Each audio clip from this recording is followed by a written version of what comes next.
Commander Legends spoilers continue. We are on day 3, and we have got a card that says you have protection from salamanders. I'ma be rich, baby. What? I'ma be. So that's not something I thought I would ever see on a Magic card. We've got more Commander Legends spoilers. It's just gonna keep going until they stop showing us new cards, and now it's time to talk about those cards. The video starts right now.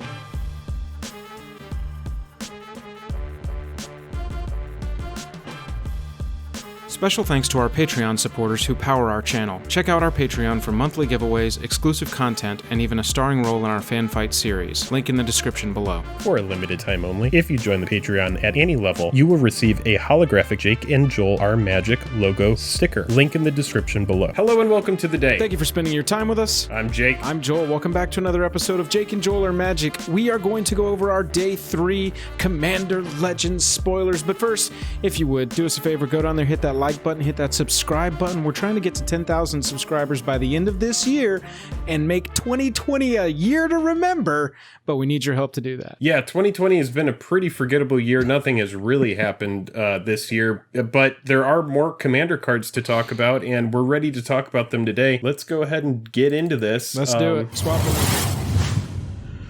Okay, we have got some elves, Jake. Imperious Prefect, perfect, excuse me, that's a reprint. We've got Immaculate Magistrate, that's a reprint. We've got Fyndhorn Elves. This is a card that hadn't been reprinted for a long time, and there were many excited voices shouting in unison, hooray, Fyndhorn Elves has returned. Yeah, it's a great card, and also being printed at Common, it will make its way into Pauper, and I'm sure there is a group of people that is excited about that. I think that's where a lot of the excitement came from. We've got a new Elf Warrior Legend here. 3 mana, and at the beginning of your upkeep, you can pay X twice. If you do, distribute X once, +1/+1 counters among any number of target elf creatures you control, and it's got partner. So you can target itself, you can distribute them among your entire line. Pretty cool elf warrior partner. I think it's gonna thrive most in limited. I think there will be an application for it outside of that. It does well in like doubling season and token doubling, hardened scales type shells. But yeah, it's just kind of like, it makes me think of a card that you would just kind of like, oh, I need to make green one of my colors, so yeah, we'll just go ahead and run this. Right, and at least it grows itself. We got Farhaven Elf. First big exciting one of the day is we've got Yurlok. Okay, Yurlok is a Jund Viashino Shaman with Vigi, 4/4. Whenever a player loses unspent mana, they lose that much life, and for 1 colorless tap, each player adds Jund 3 mana to their mana pool. Dude, this card says mana burns back on the table, boys. What I really like about it is it's a very efficient mana dork as well. Like, yeah, absolutely. Pay 1, get 3, so you're netting 2 mana. Yeah, like this is strong, dude. Like he's a great enabler for Jund colors. And Mana Burn is something that, you know, I'll just own this. I have never played with Mana Burn. Did you start playing during Mana Burn? Yeah, it was around. We were aware of it. I was aware of it, I guess, as a young player. But I was really young and didn't have a full grasp of the entire game at that point. Let's talk about the magma behind Yurlok here. Yeah, riding magma. Yurlok just hangs out in a volcano, it looks like. Wow. Yeah, I'm pretty excited. This flavor text, we don't have the translation of it, and I don't speak French. Les cadeaux de Jund ne sont jamais gratuits. I don't know what I just said, but I just read the flavor text of that with crappy pronunciation. It does say Jund in there, which is pretty tight. Saw that word. And as far as these commanders that we've seen so far, I know it's only day 3, but on a serious note, I think that they have really shown me so far that this set has the potential to be a home run for one reason for me, and that's because they are exploring design space that has not previously been explored. They seem to be able to print powerful legends that fill a role that has not been filled before, and not just, better versions of commanders that already exist. Like, if I'm a Prosh player or I'm a Korvold player, I don't need a better Jund commander that creates even more tokens and you draw even more cards and it's got double flying. Right. Yeah. But as far as it goes with this set, this. it seems like they're doing a good job of not stepping on the toes of existing commanders and creating still powerful commanders. They're just different. We've got this Pierre de Horizon artifact. If you would lose unspent mana, that mana becomes colorless instead. So mana pools don't empty. Kind of interesting, right? Very After cool. seeing Yurlok over here. Because if it doesn't... But it's you. It's you. It's not mana pools. Right, exactly. This one says whenever a player loses unspent mana, they lose that much life. So they do specifically have to lose it.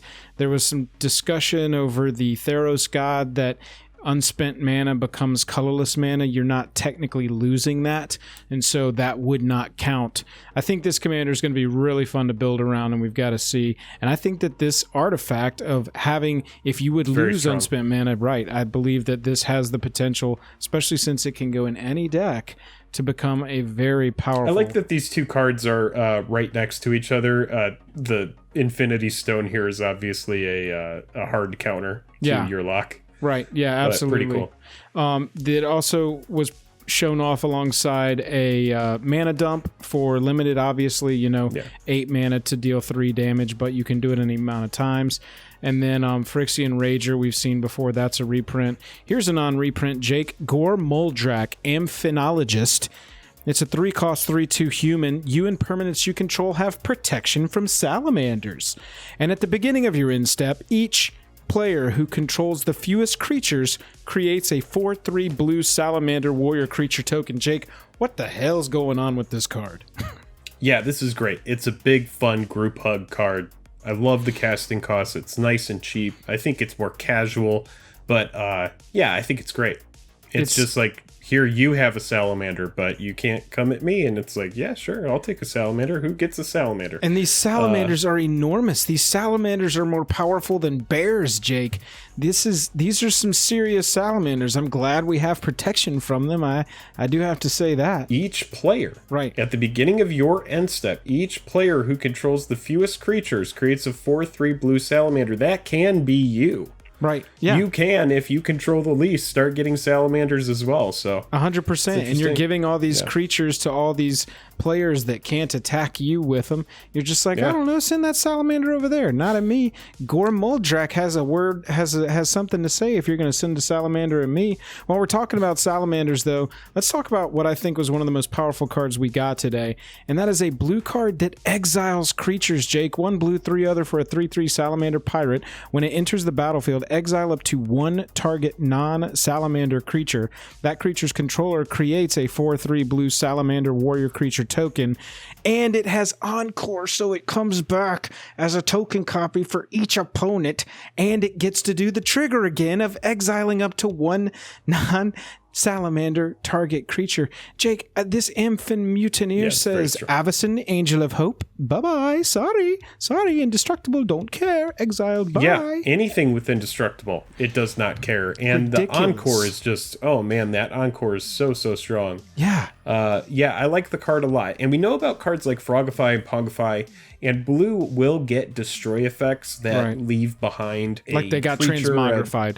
Yeah, or just like transmogrify, or, even with Swan Song, you're countering a target instant sorcery or enchantment spell and just leaving behind a swan. Right. So this is very in the flavor of blue to leave something behind. However, it is very, very, very notable that blue has exile right here on an ETB. Yeah. Like, with Encore. That's the thing. ETB, it's not deals combat damage. It's not attacks. It's just 4 mana, get a 3/3, exile any creature that you don't want on the battlefield. Sure, they get a 4/3, don't care. Yeah. And if it dies for 6 mana, You get to do it up to 3 times potentially. That's just so strong. Following the cascade that we saw yesterday, we got a 5-cost destroy target artifact or enchantment that cascades, so more support for that. Oh yeah, these are going to be great, man. I'm already excited about slotting more of these cascades spells into my Maelstrom Wanderer deck. You know, I don't care that it's 5 mana to destroy an artifact or enchantment because it cascades. That's what I'm velocity. paying for. Right. We always talk about velocity on this channel. That's just your ability to dig through, find those answers in your deck, make sure that you're getting permanence on the battlefield. Right. You know, this is, for me, it replaces something like Naturalize in a more casual EDH deck, even though it's more expensive. Just, you know, the advantage that I'm going to get now, I'm sure that you're going to have Nature's Claim that's going to be more popular in CEDH builds and stuff like that, but I am very excited for these cascade spells. Right, yeah, and you know that it's just going to be in casual groups, right? Like, CEDH doesn't want variance, doesn't want the chance to hit something else cool, and wants to do it for 1 mana. You know, most of the spells that they're playing in CEDH are like 1 mana, destroy artifact or enchantment. That player, the controller gains 4 life. You know, that kind of stuff. But they don't care because they just want it off of the battlefield. Yeah. We also got Meteoric Mace, which is a 6-cost equipment that gives a creature +4/+0 in trample, and it cascades when it is cast. We got Port Razor, which is an orc pirate 4/4 for 5. When it deals combat damage to a player, untap each creature you control. After this combat phase, there's an additional combat phase. That's nuts. They build a little safeguard in here that says Port Razor can't attack a player it has already attacked this turn, so you kind of want to catch all 3 of your opponents tapped out or without blockers or unable to answer this, because this has the potential, Jake, to deal a ton of damage, untapping multiple times, getting multiple additional combat phases. This is a cool design space for red, and we're starting to see more exploration of it. Yeah, it's a very strong card. I'm sure that there are people that are itching to put this into their deck and figure out ways to abuse it. Yeah, pirates are getting a lot of heat this set. I think we can say that with confidence. Oh yeah, they definitely are. Speaking of that, here's another pirate, Captivating Captain. That's not the real name. I don't know why I said it with such emphasis.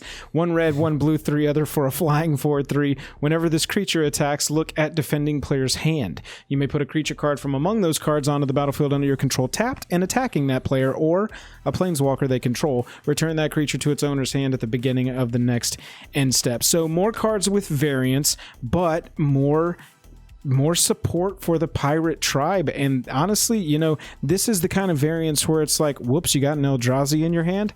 I'll take that for 1 attack. Please, thank you. Annihilator you. And here you go. You can have it back. Yeah, it has the option to whiff, but it does have a lot of upside. Yeah, sure, it might do this, it might do that. Ruhan of the Fomori kind of thing. Like, right. Yeah, it might attack you, it might attack someone else. I like that. I like that. Exactly.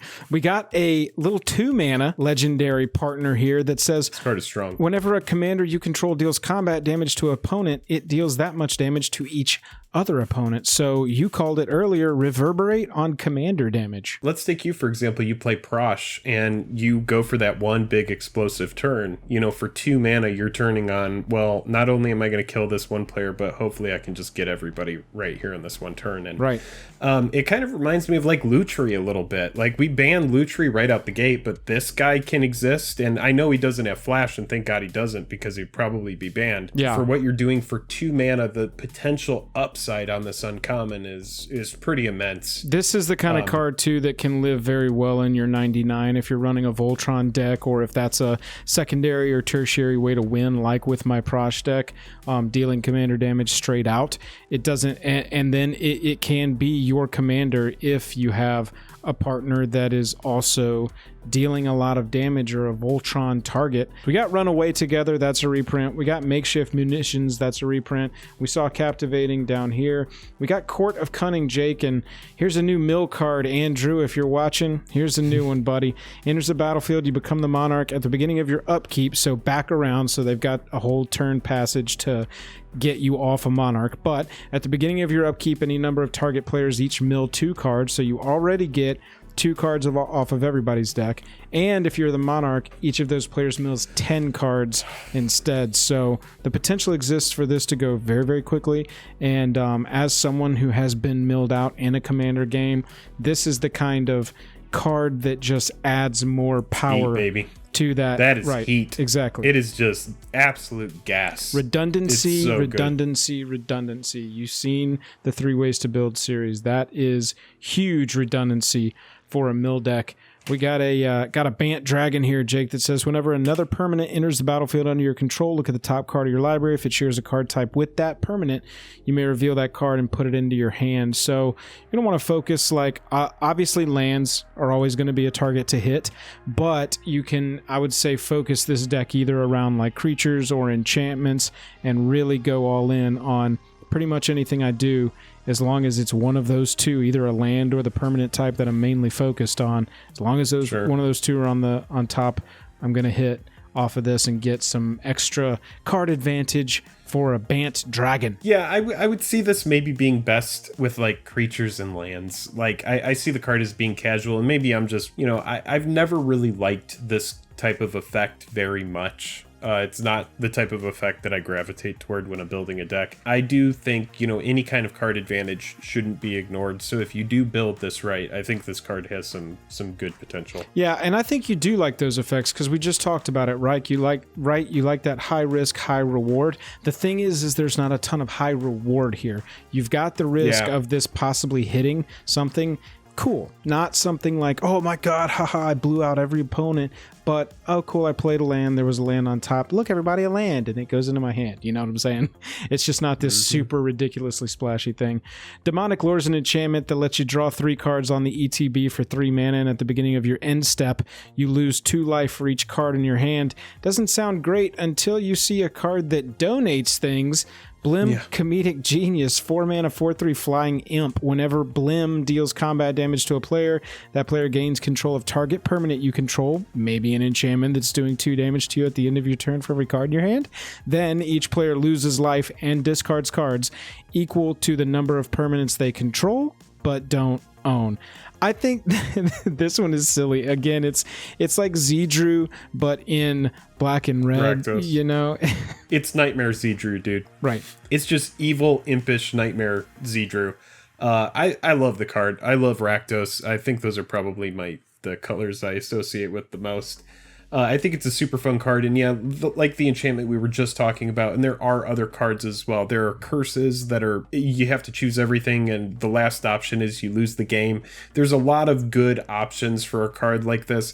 I am very interested what more support over the next few days Blim is going to have from this specific set, because if we get multiple cards that are going to help build this Rakdos deck in EDH, I'd be more interested to explore it. However, I do know that a lot of the cards like Illusions of Grandeur, or I don't know if Delusions of Mediocrity, those big powerful cards in Zedrew, they're just not in these colors, so it just is really going to depend on the support that we get. When we've, I think that we know the cards that are in Zedrew because Zedrew's been around forever, so we know what cards Zedrew can donate. This is an unexplored space, and we gotta see what we've got in black, because there are downside enchantments in black. We saw one earlier this year where you get to draw cards, but every time you play a spell, you lose a life, something like that. And so if you can get a lot of those effects in a stack, then this is the kind of commander that could be pretty powerful. It does have to deal combat damage to a player, so you do have to sort of build in that direction of making sure you can get through. So. They did give him avoidance, though, so yeah, you're absolutely right. We got a Cast Down reprint, Dragon Mantle reprint. We got Kamal, my favorite character in MTG, Jake, and they made Kamal an absolute house. Do you want a free overrun every turn? The Heart of Krosa has your back. 6 mana and 2 green for a 5/5 human druid. At the beginning of combat on your turn, creatures you control get +3/+3 and gain trample until end of turn. Just boom, straight up. This dude likes plant tokens like nobody's business. 2 mana until end of turn. Target land you control becomes a 1/1 elemental creature with Vigi, Indestructible, and Haste. It's still a land. And before we discuss Kamal, let's look at Kamal's will, because you can kind of see the design space they were exploring. Choose one. If you control a commander as you cast a spell, you can choose both. Until end of turn, any number of target lands you control become 1/1 elemental creature tokens. Creatures with Vigilance, Indestructible, and Haste, they're still lands. And or you token, choose target creature you don't control, so an opponent's creature. Each creature you control deals damage equal to its power to that creature. So this is this overwhelmingly go wide strategy commander, and I love it. Yeah, I think the card is great. I think the casting cost reflects the power level of the card. I love that you can sink mana into creating a board if you don't really have a board and you just have Kamal out there. Convert those lands into that last bit of damage that you need to close out the game. Just commit everything, all of your resources. Very, very powerful card. You would build it with something, I think, a little bit more reined in. And you know what kind of comes to mind for me is our Mana Dork Jund guy that we were looking at earlier.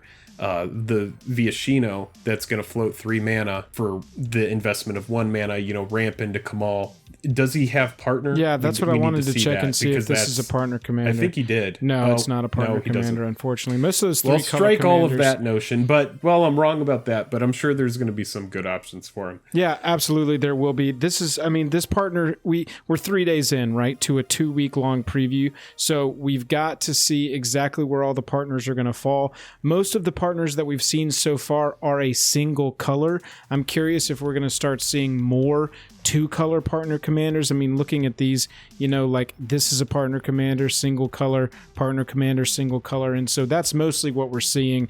And we need to really see where the synergies are going to be drawn for these partner commanders that have very specific abilities. I mean, we saw Sengir before the whole thing got started, and that was, we're getting power for killing creatures and stuff like that. So we'll see exactly where it falls. But yeah, I mean, you're absolutely right when you say that 8 mana for a 5/5, but you get a free overrun every turn. And in green, there are so many ways to create so many tokens. If you can figure out a way to go infinite with like plants, for instance, just so 0/1s are infinite, you can't yet seal the game, but Kamal hits combat damage or combat on your turn.